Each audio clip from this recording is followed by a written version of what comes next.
Gathered here in the mystery of the hour, gathered here in one strong body, gathered here in the struggle and the power. Spirit, draw near. Gathered here in the mystery of the hour, gathered here in one strong body, gathered here in the struggle and the power. Spirit, draw near.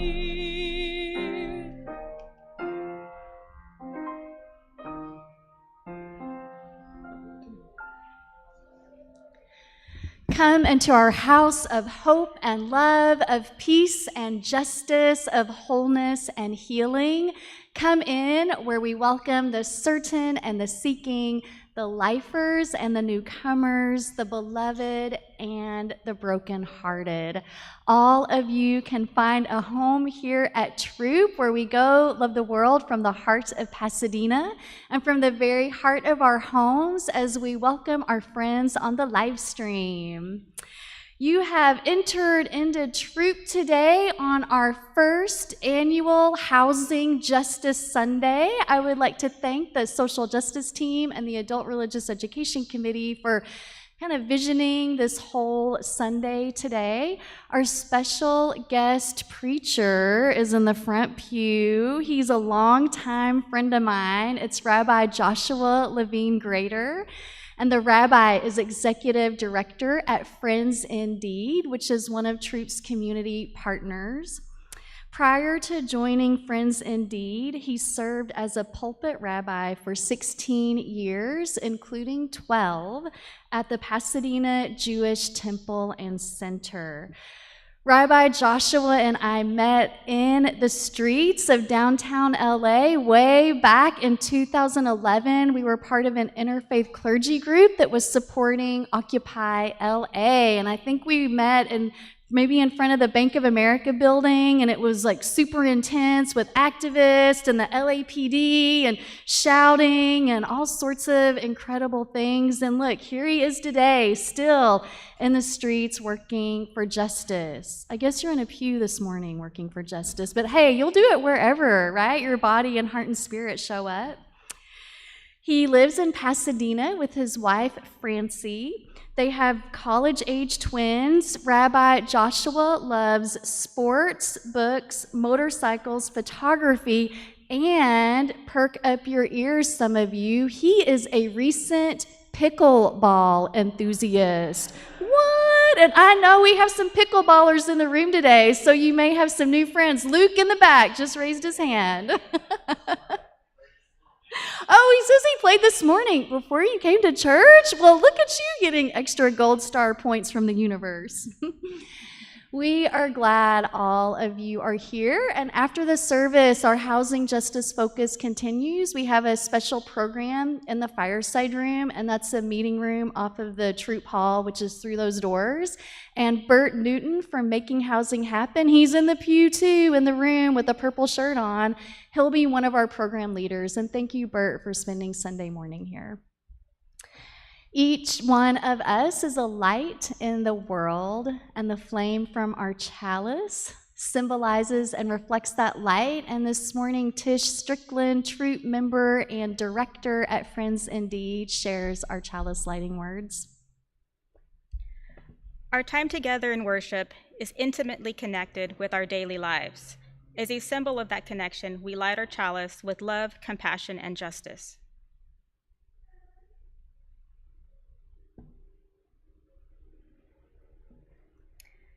We gather here to remind ourselves that we are stronger together than we are alone, that love is greater than hate, that each and every one of us is whole and holy just as we are.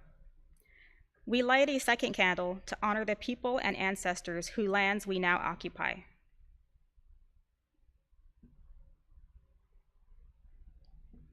The land under and around Throop was once and is still the home of the Gabrielino Tongva Band of Mission Indian people. May this knowledge and awareness lead us into seeking justice and equity for all. We light a third candle symbolizing our watershed, the Arroyo Seco. May their waters continue to nourish life in our communities. We take a moment of silence, holding all of these in our hearts.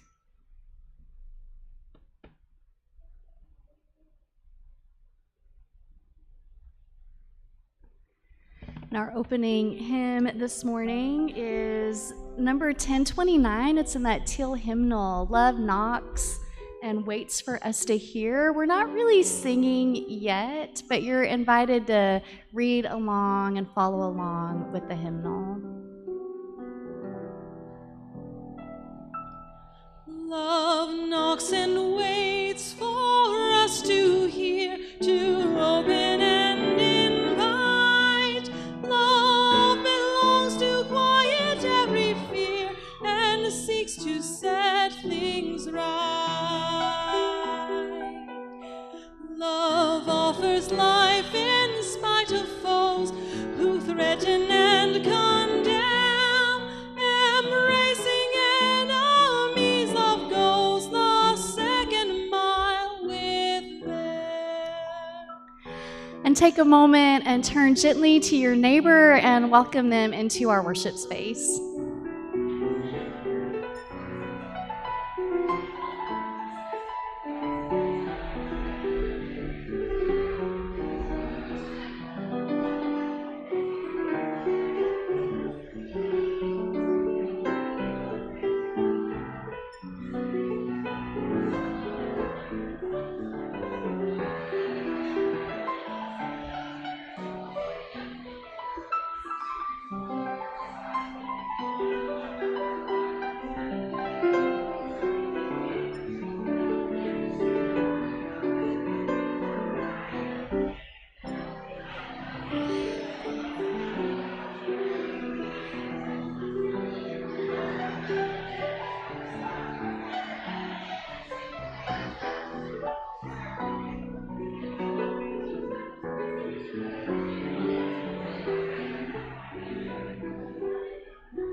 Love comes to heal the broken heart, to ease the troubled mind. Without a word, start to ask and seek and find.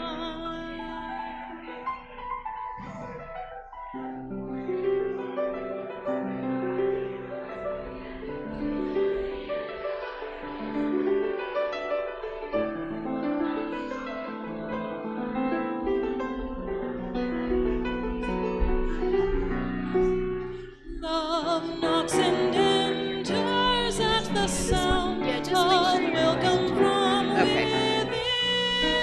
Love sings and dances all around and feels new life begin. Love knocks and enters at the sound of welcome from within.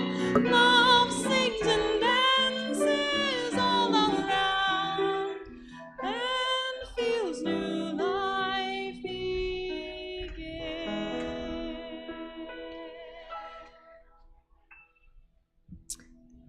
Love really knocked the day Cynthia McDonald entered into this sanctuary.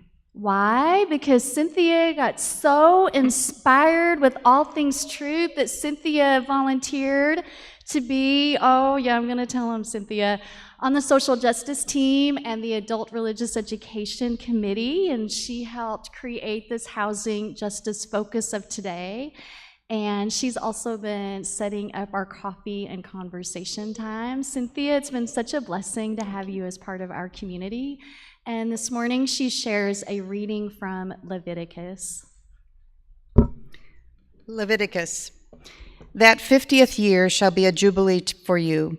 You shall not sow, neither shall you reap. You shall not reap the aftergrowth or harvest the untrimmed vines. For it is a jubilee, it shall be holy to you. You may only eat the growth direct from the field.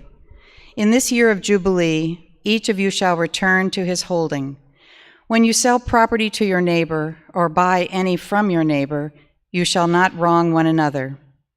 In buying from your neighbor, you shall deduct only for the number of years since the jubilee, and in selling to you, he shall charge you only for the remaining crop years. The more such years, the higher the price you pay. The fewer such years, the lower the price. For what he is selling you is a number of harvests. Do not wrong one another, but fear your God, for I, the Lord, am your God.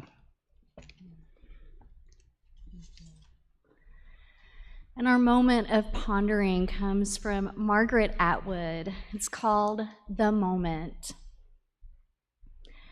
The moment when, after years of hard work and a long voyage, you stand in the center of your room, house, half-acre, square mile, island country, knowing at last how you got there, and you say, I own this. It's that same moment when trees unloose their soft arms around you. The birds take back their language, the cliffs fissure and collapse, the air moves back from you like a wave, and you can't breathe. No, they whisper, you own nothing. You were a visitor, time after time, climbing the hill, planting the flag, proclaiming we never belonged to you. You never found us. It was always the other way around. And we have somehow found each other. We have found this place where we belong, where in some ways we own each other, and yet we don't own each other at all. It's this delicate balance of spiritual and religious community and connection. You belong here, whether you have been sitting in these pews, Gene Prince, for over 4 decades or more. or whether you have rolled in here for the very first time today. Whether your voice is that of a 1-year-old or of an elder, you have a home here at Throop. This church is ours. We support it through many different ways, all of them important. You support it through your gifts of time, talent, and treasure. And this is a moment each week where we invite you to practice generosity with this community and to give a financial donation. And if you're able to make a gift today, you can do that in one of 3 ways. You can give online. You can text to give. If you are here in the room, you can put a gift in the offering plate that's about to be passed down the aisle. And if you're new and if you filled out an info card, you can put that information card in the offering plate. Thank you so much for all the ways you support our life together. The morning offering will now be gratefully received.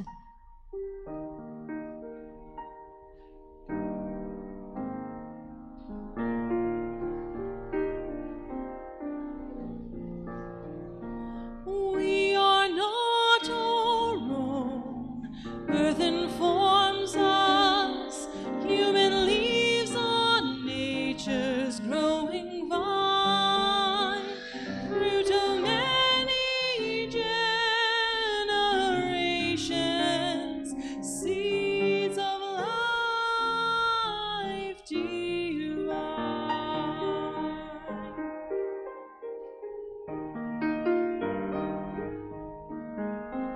We are not alone.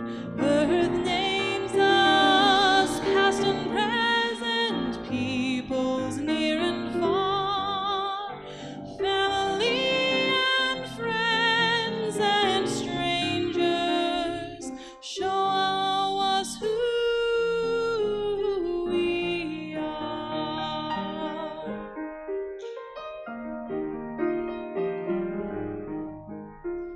Therefore, let us make thanksgiving, and with justice willing and aware, give to earth and all things living liturgies of care.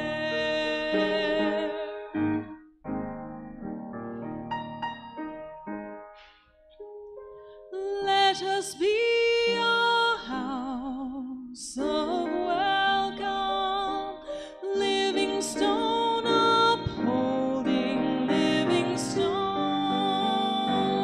gladly showing all our neighbors we are not our own. We are not our own.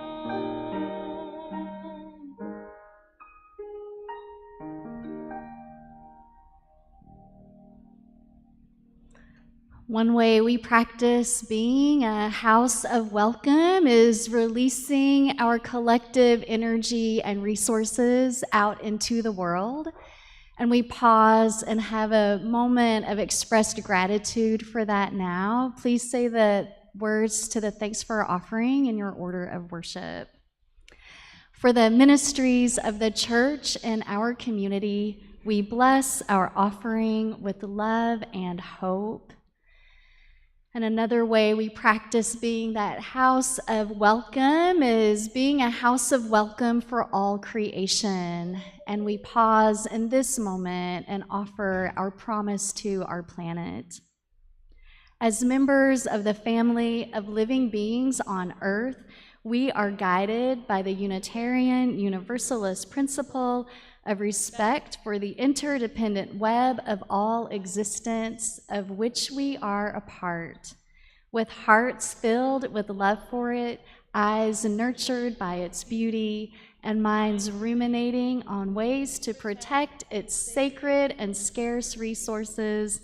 We promise to nurture the well-being of all life and of the planet itself.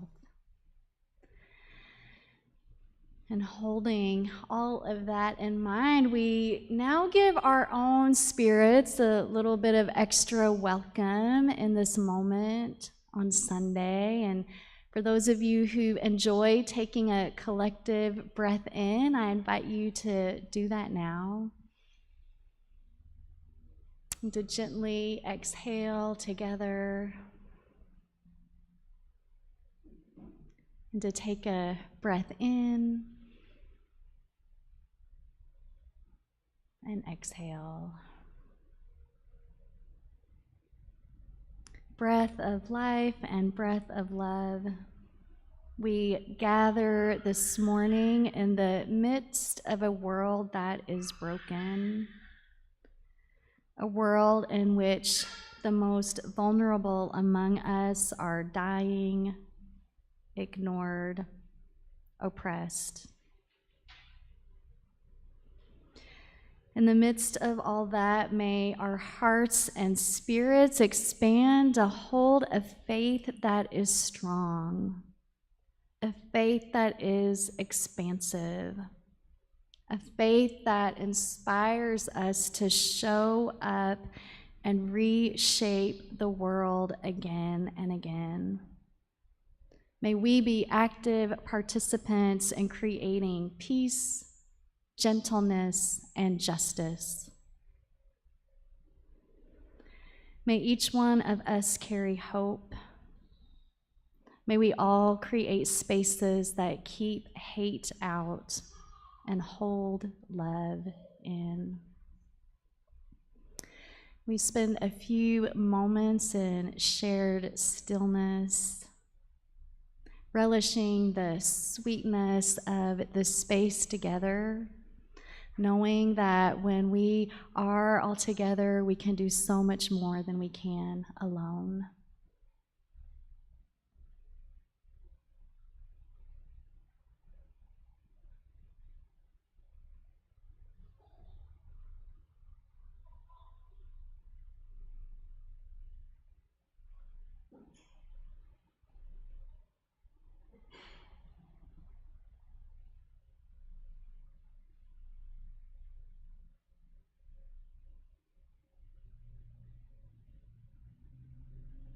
And for all that is our life, we give our thanks and praise. Amen.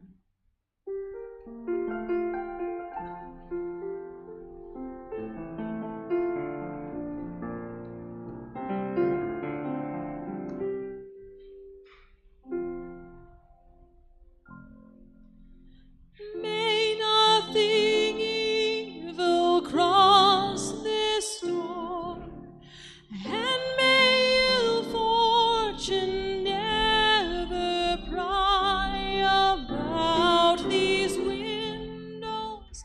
May the roar and rain go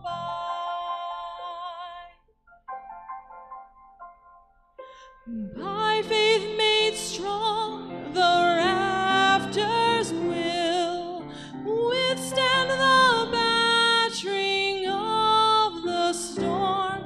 This heart through all the world grow chill will keep you warm. Peace shall walk softly through these rooms, touching our lips with holy wine, till every casual corner blooms into a shrine. With laughter drown the raucous shout, and through these sheltering walls within, may they be strong to keep hate out and hold love in.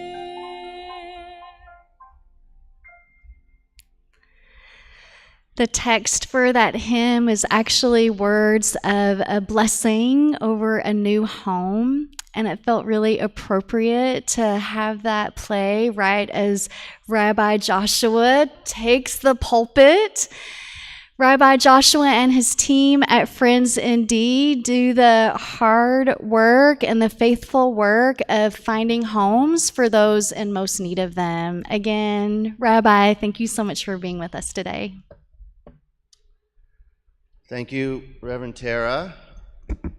I got an email this morning from Throop, and I was really nervous that I was late or something, but it said it was celebrating 10 years of Reverend Tara's ministry here at Throop. So congratulations on that, and it's really wonderful to be with you this morning. And as Reverend Tara said, Throop is a long-time supporter of Friends Indeed, and we are so grateful for that in many different ways. And I know that I am coming into the worship space of one of the best ways that you have shared so far is lending us one of your parishioners to be a new director of outreach and housing. So we're thrilled that Tish is part of our team, and she's doing amazing work.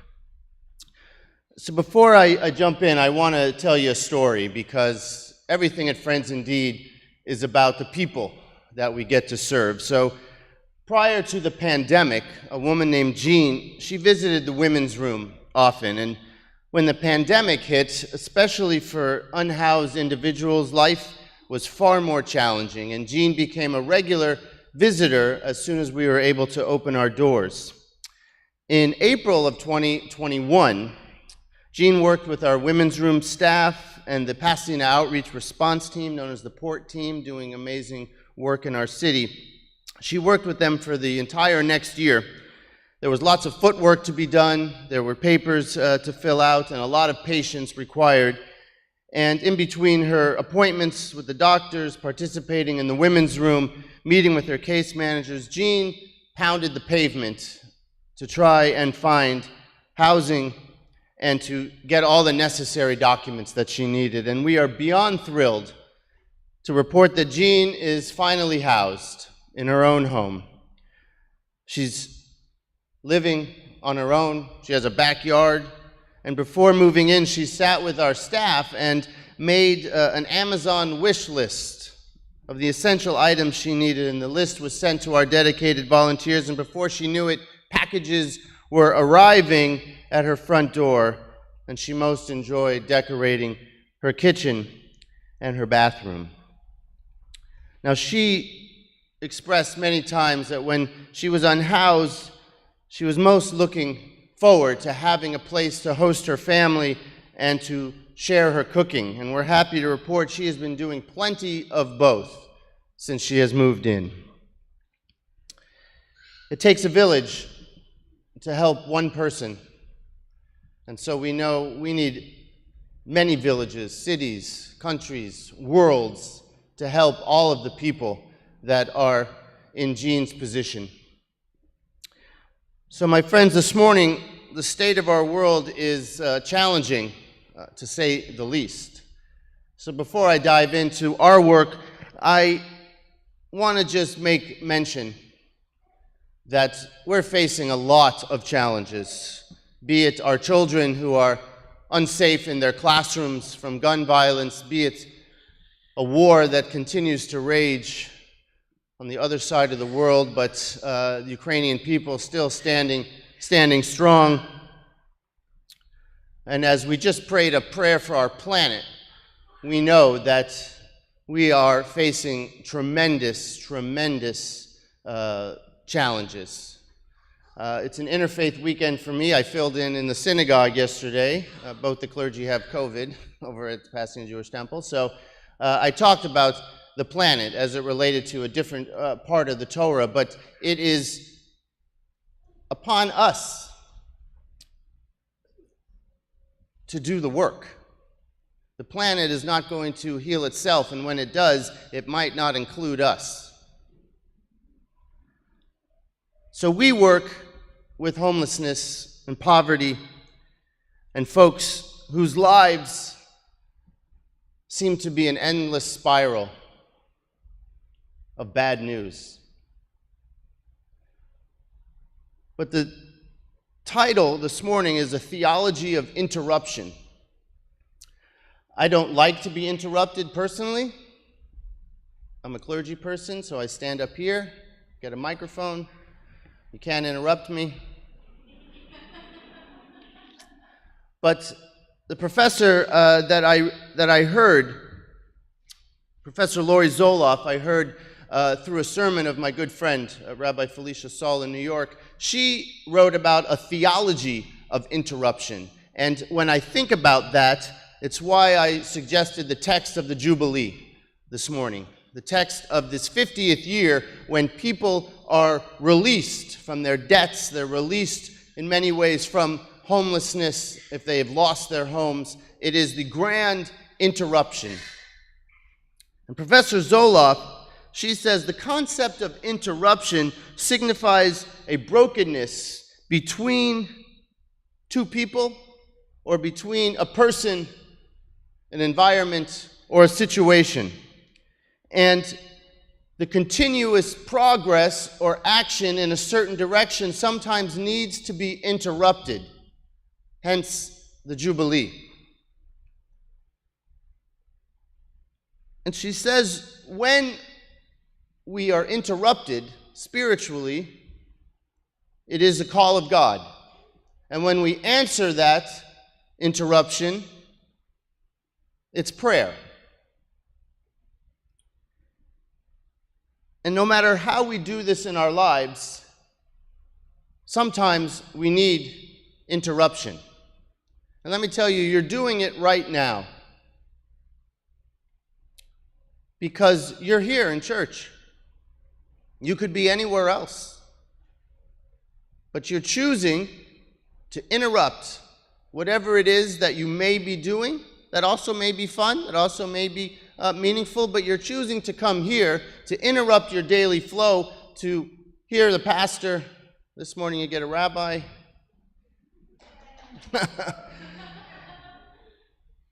You're hearing sacred words, you're being in community, you're meditating, you're praying, you're focusing on something bigger.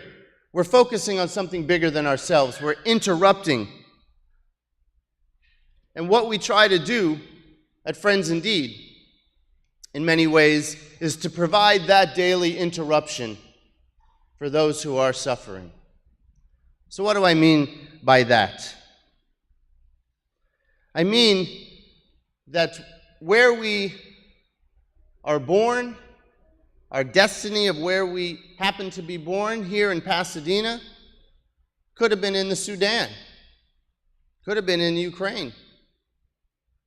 Some of us are born with wealth, with privilege, with opportunity. Some of us are not. Some of us who are born into that former category perhaps fall on hard times.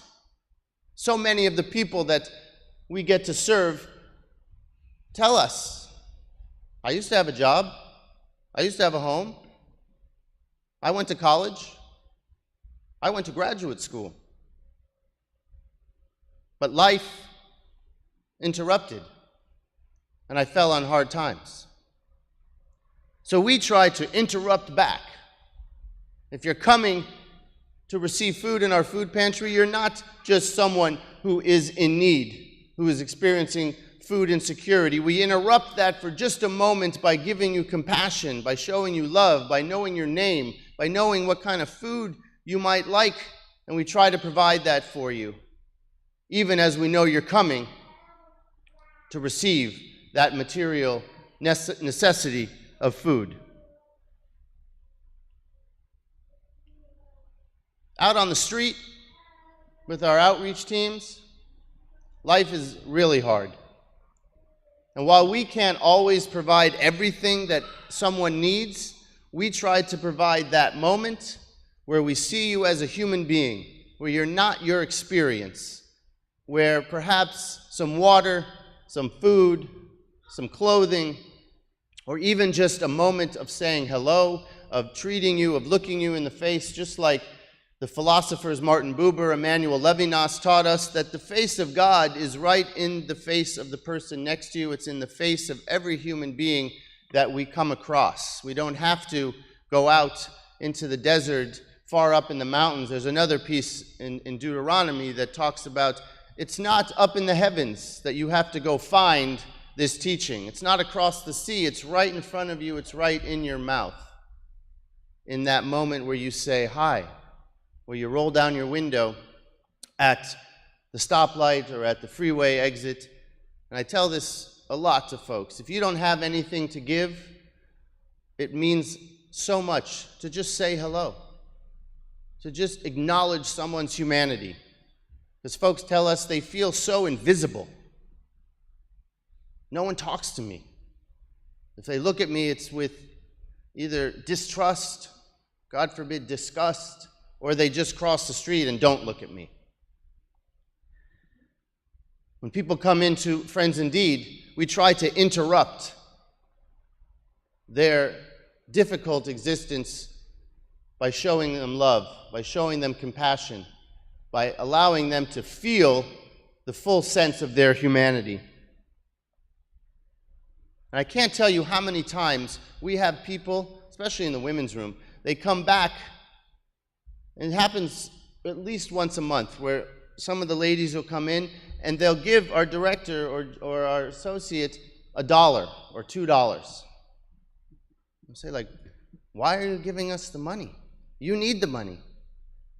And these women say, well, someone is probably worse off than I am. And so they could use the $1 more than me, who is also living on the street, but somehow someone else has it worse. That's the essence of interruption. And so when we do our work, and we're so grateful to all of you here, I'm going to invite you, when you go out of this church for your day, for your week, try and practice this theology that Professor Zoloff teaches. Practice this theology of interruption. Interrupt your own life to do something for someone else, even if it's out of your comfort zone. And while we don't like interrupting someone who's talking, sometimes people who are talking need to be interrupted because they're saying things that are either not true, or they're hurtful, or they're racist, or bigoted, homophobic. They need to be interrupted. That's holy interruption. Even if you're not going to change their minds in that moment, they understand, or at least they see, that not everyone agrees with them. So I'm grateful to be here in front of you after 2.5 years of speaking via Zoom and live stream. It's really good to be in front of actual people. So I want to thank Reverend Tara for inviting us, inviting Friends Indeed, and giving me an opportunity. And I hope that you have a beautiful day, and that when you have an opportunity, do some holy interruption. Thanks for having me.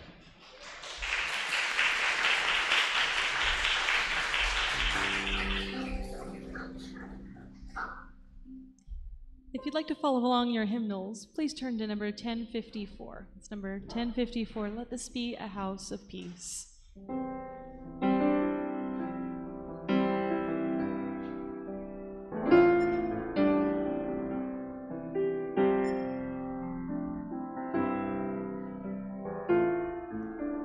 Let this be a house of peace, of nature and humanity, of sorrow and elation. Let this be our house, a haven for the healing, an open room for question and our inspiration. Let this be a house of peace. Let this be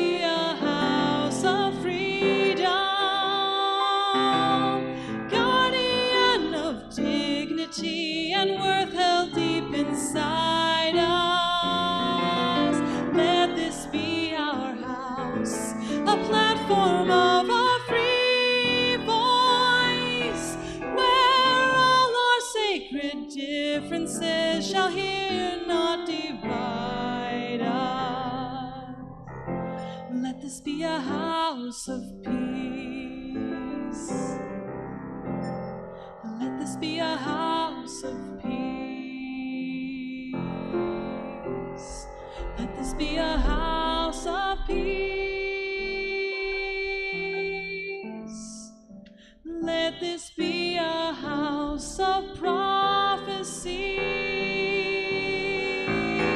May vision for our children be our common theme.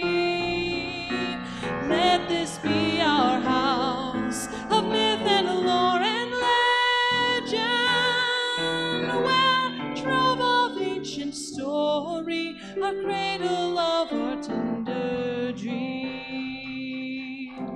Let this be a house of peace. Let this be a house of peace. Let this be a house of peace.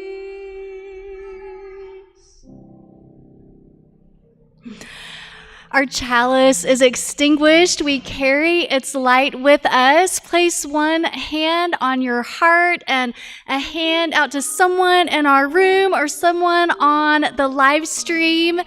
May you go out into this week with as much joy as Fiona brings into all of her movements. I would like to thank Brad Wallace for coming in to set up the live stream, Megan Hawks on music, Tish Strickland and Cynthia McDonald for sharing readings today, and Rabbi Joshua Levine Grader, our honored speaker, reminding us to go out into the world and stir up some holy interruption and sacred disruption. I love you all. Go out and love the world. Amen. Blessed be. Join us for our housing forum in the fireside room. Happy Sunday.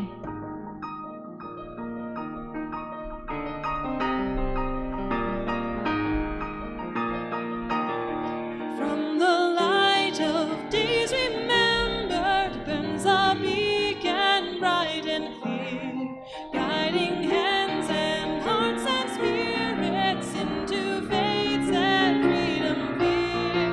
When the fire of commitment sets our mind and soul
to see you.